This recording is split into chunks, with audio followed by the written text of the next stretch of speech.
100 बार गिरेंगे फिर भी हम चढ़ाई करेंगे इस पर। इसका अभ्यास है हमको नष्ट करने का। तो आज से हम प्रण लेते हैं कि तू हमें कितनी बार गिराएगा।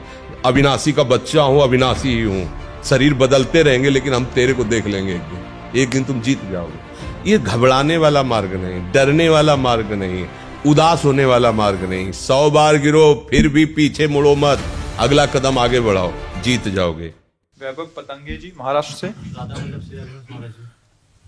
जय स्वामी सामर्थ्य। राधा वल्लभ श्री हरिवंश।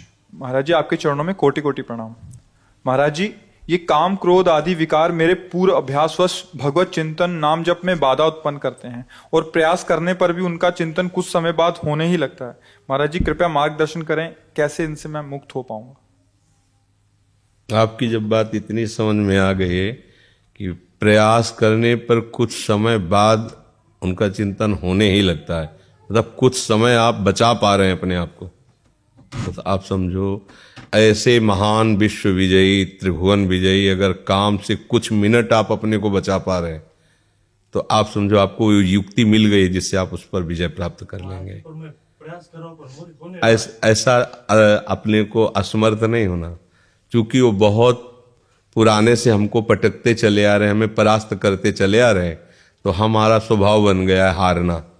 नहीं हारना। हम प्रभु के जन हैं, हमारे पास प्रभु का नाम है। अगर प्रभु के नाम का, तो फिर ये काम क्रोध लोभ मोह मद मत्सर, आप पहले इनकी आंतरिक बात को समझिए। इनका निवास, जैसे किसी दुश्मन को मारना हो तो उसका निवास खोजे, उसकी कमजोरी खोजे, तभी तो उसको परास्त किया जा सकता है।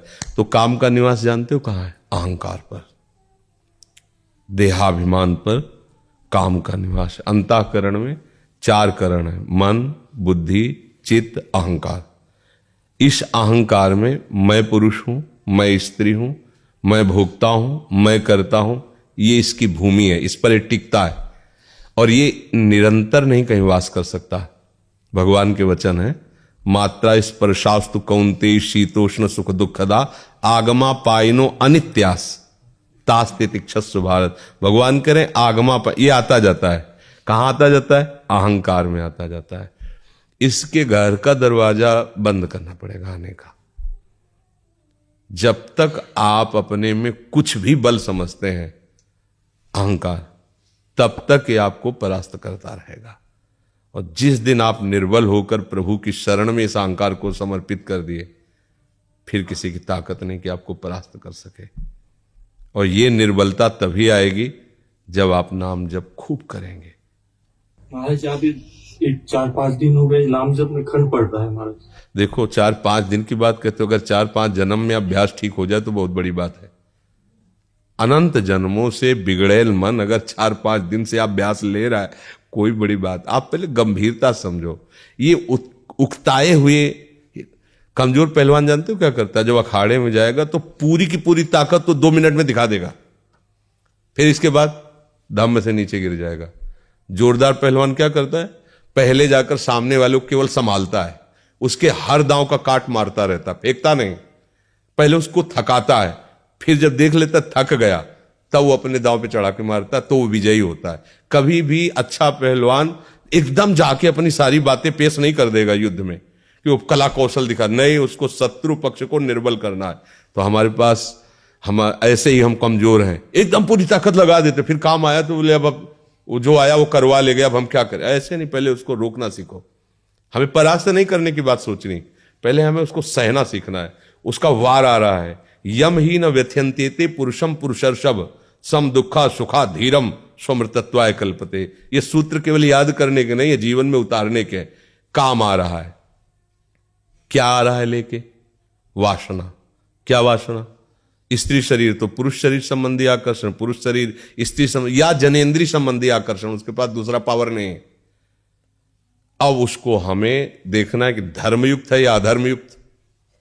अगर धर्मयुक्त है, गृहस्थ है, हम कहीं विवश हो रहे हैं तो उसमें कोई पाप नहीं है, तुम्हारे घर का सूत्र है, गृहस्थ धर्म में हो। नहीं है, अब हम उसका जो आवेश आ रहा है काम का, राधा राधा राधा यम ही न व्यथ्यंतेते। हे पुरुषों में श्रेष्ठ, जो उस व्यथा को सह जाता है, व्यथित नहीं, इतना नहीं होता कि पागल हो जाए, वो परम पद का अधिकारी होता है। तो हमें सहना पड़ेगा ना।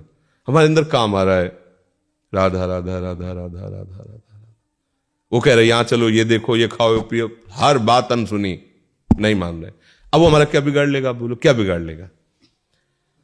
अब हम उसको इतना प्यार करते हैं कि दुश्मने नहीं मानते।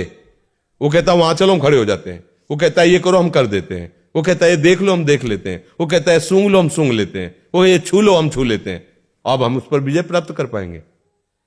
हम दुश्मन के इशारे पे चल रहे हैं। हम विजय प्राप्त करने के लिए पहले आप अपना पक्ष दृढ़ कीजिए।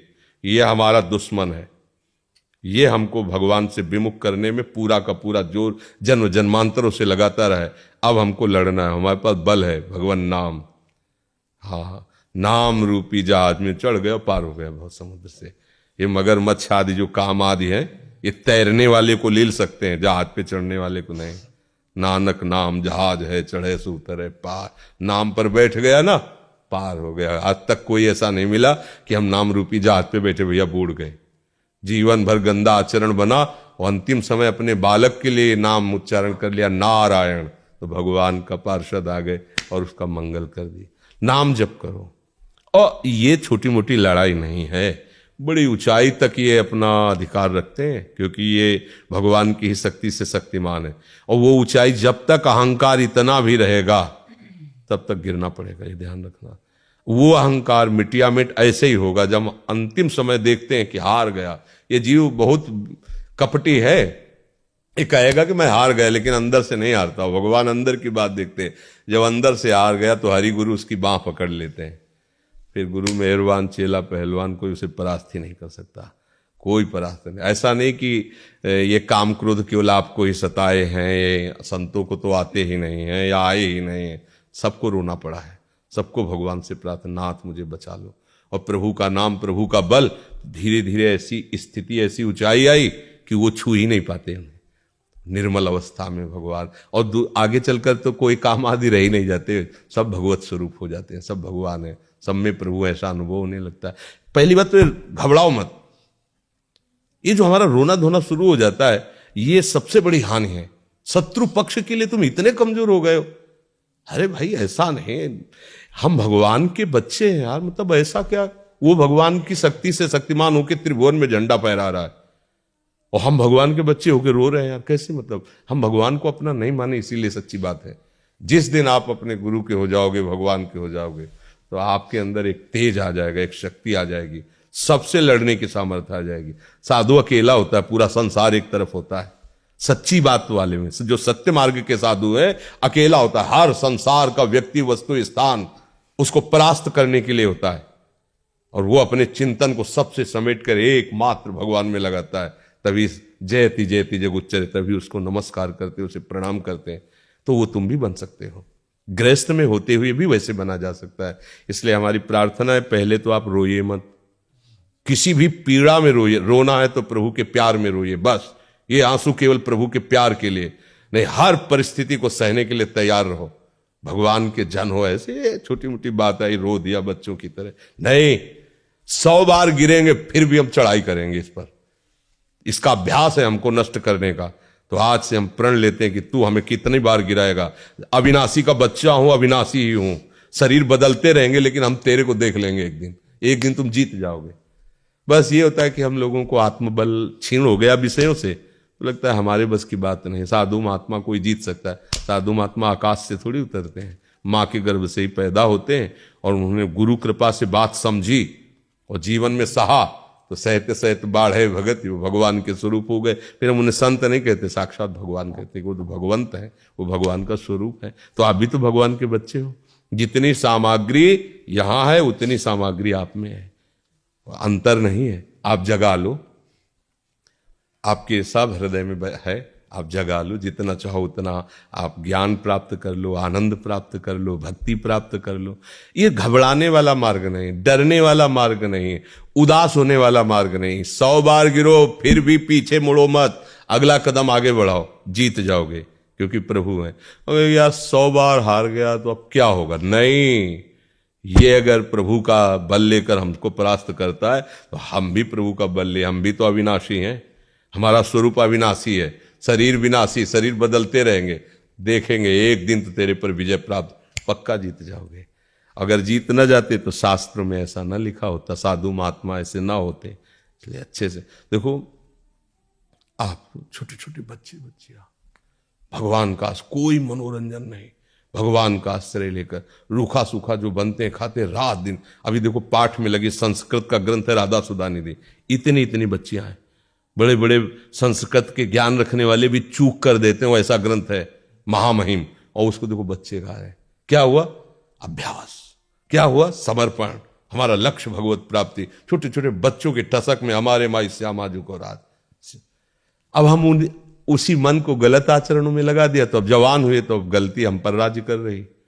हमारी तो गलती हुई ना, हम गलत जगह लगा दिया तो अब हमारा अभ्यास गलत हो गया। हमको अभ्यास सुधारना है, बिल्कुल घबराना नहीं। नाम जप हमको अपनी जिह्वा से करना है। ये जो लोग सोचते हैं ना कि हमारा नाम जप होता नहीं, मन से नाम जप, अरे मन सिद्धों का लगता है, जिन्होंने बहुत साधना की तब मन लगा। अब आपको क्या करना है? वहां तक पहुंचने के लिए जीभ से जपो, नाम जप करो, जो गुरु ने दिया उसको जप करो। करते करते वो धीरे धीरे उतरेगा हृदय में। जब हृदय में उतरेगा तो जीभ बंद हो जाएगी, चल रहा है नाम, मन राजी हो गया उसमें। जैसे आपने कहा कुछ मिनट तो लगता है, इसके बाद भाग जाता है, तो कुछ मिनट लगा ना तो आपकी जीत हो गई। अगर 100 में 1% मन लगने लगा तो तुमने नस पकड़ ली मन की। अब 99% आने में देर नहीं लगेगी। क्यों? अनंतो जन्म का बिगड़ेल मन 1% मान गया, बस बस अब तो चढ़ाई कर दो, अब तो देर नहीं लगेगी, वो आ जाए। 1% वश में हो गया तो बात बन जाएगी। एक कदम आप सुधार के भगवान की तरफ चलने लगे, जीत हो गई, जीत हो गई। क्योंकि आपके साथ भगवान नाम है, संतों की कृपा है। ये जितने महापुरुष है ना, ये मरते नहीं है, ये भगवत स्वरूप है। ये गुरुजन महापुरुष विराजमान। जब आप भजन के लिए कदम उठाओगे ना तो बिना मांगे इनका आशीर्वाद मिलता है। ये कृपा ना करें तो अपने लोग माया मुक्त नहीं हो सकते। ये सब गुरुजनों की कृपा है, जो अव्यक्त रूप से विराजमान संत महात्मा सदगुरुदेव हैं, वो उन कृपा करते हैं। तब हम लोगों के अंदर उत्साह आता है भगवान को। क्योंकि जैसे हम आपको देख रहे हैं तो हम आपसे प्यार कर सकते हैं, लेकिन हमने प्रभु को देखा नहीं, उनसे बात नहीं की। अब उनसे प्यार करना है जिनको देखा नहीं, उनके लिए सब कुछ समर्पित करना है जिनको देखा है ना, उनको छोड़ना है उनके लिए। कितनी कठिन बात। जिनको देखा नहीं, जिनसे हमने कभी बात नहीं की, उनके लिए सब कुछ काट देना है संसार का, नहीं रखना किसी से प्यार, नहीं हमें कोई भोग भोगने, उनके लिए। ये हमारी सामर्थ्य है। ये उन अव्यक्त महापुरुषों के, संतों के जो विराजमान है, वो कृपा कर देते, तो ऐसे नांगे हमें पता भी नहीं चला और भगवान के मार्ग में चलने लगे। तो उनकी कृपा केवल हमारे ऊपर या इन्हीं के ऊपर थोड़ी कि लाल पीला पहने तो उनकी कृपा नहीं, उनकी सब पर मोरी बराबर दया। भगवान ने कहा ना, सब मम प्रिय सब मम उपजाए। भगवान सब मेरे प्यारे हैं, सब मेरे बच्चे हैं सब। हाँ, अब जो बच्चे कुमार्गगामी हैं तो फिर दंड विधान है, तो उसे भोगो। उनका प्यार किसी के लिए पक्षपाती नहीं होता, वो बहुत कृपा करते हैं। और जब आप उनका भजन करते हो तो आपको अनुभव में आता है कि भगवान पक्षपात करके हमें ज्यादा प्यार कर रहे हैं। और एक को लगता है भगवान जो है हमारे ऊपर नाराज है। तुम ऐसे कर्म कर रहे हो तो तुम्हें ऐसा अनुभव हो रहा है, वो नाराज नहीं है, वो तो बड़े कृपालु हैं, वो तो हर समय कृपा ही करते रहते हैं। समझ में आ गई बात?